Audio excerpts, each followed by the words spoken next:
From the Northway Bank Online Newsroom, I'm Gary McKenzie. This local and regional news update is brought to you by Northway Bank. Want a Northway Bank teller to keep in your pocket? There's an app for that. Now available for iPhone and Android. Download yours today.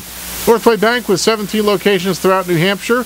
The people you know, the bank you trust. Member FDIC, equal housing lender. Here's the news.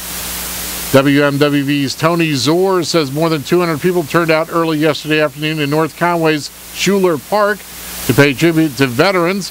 The ceremony followed a parade and morning church service honoring veterans at the First Church of Christ Congregational in North Conway. Retired Air Force Colonel and State Representative Karen Umberger had this to say. Thank you, veterans, for all that you do, as well as for those that are currently serving in our armed forces. The ceremony had several speakers, including veterans ranging from World War II to as recent as the current conflicts in the Middle East, all of them highlighting their appreciation for their fellow servicemen and women. During the ceremony, wreaths were laid in honor of those who had fallen, and the names of those who had passed on were ceremoniously burned inside a helmet to mark their passing. Veterans Day was originally instituted by President Woodrow Wilson as Armistice Day in 1919, marking the end of World War I by thanking those who had served. It was later expanded to Veterans Day under President Eisenhower in 1954 after World War II and the Korean War. For WMWV News, I'm Tony Zor. Following the event in Schuler Park, veterans are treated to a luncheon at Kennett High School.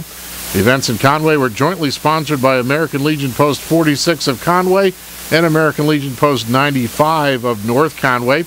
Other ceremonies were held in the Valley area and western Maine.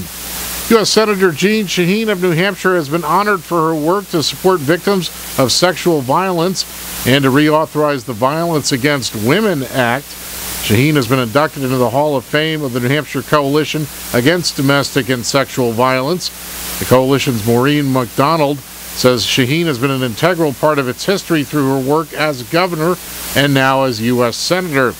With Shaheen's support, the Senate passed a version of Violence Against Women Act in April that honored the bipartisan history of the legislation and included new protections for victims of same-sex relationships, for immigrant victims, and for people on tribal lands.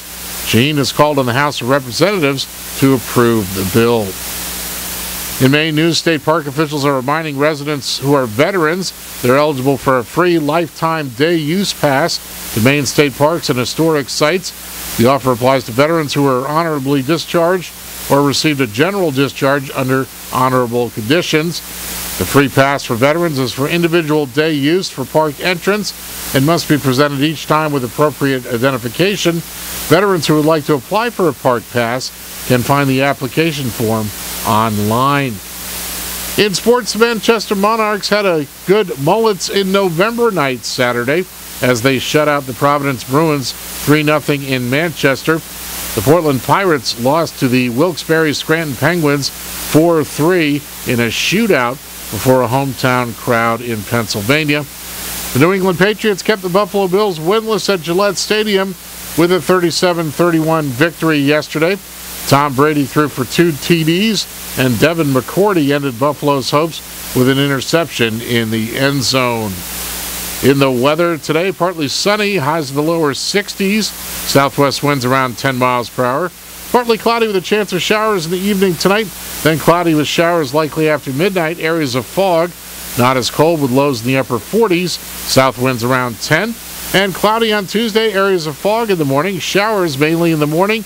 Highs in the lower 50s. From the Northway Bank Online Newsroom, I'm Gary McKenzie.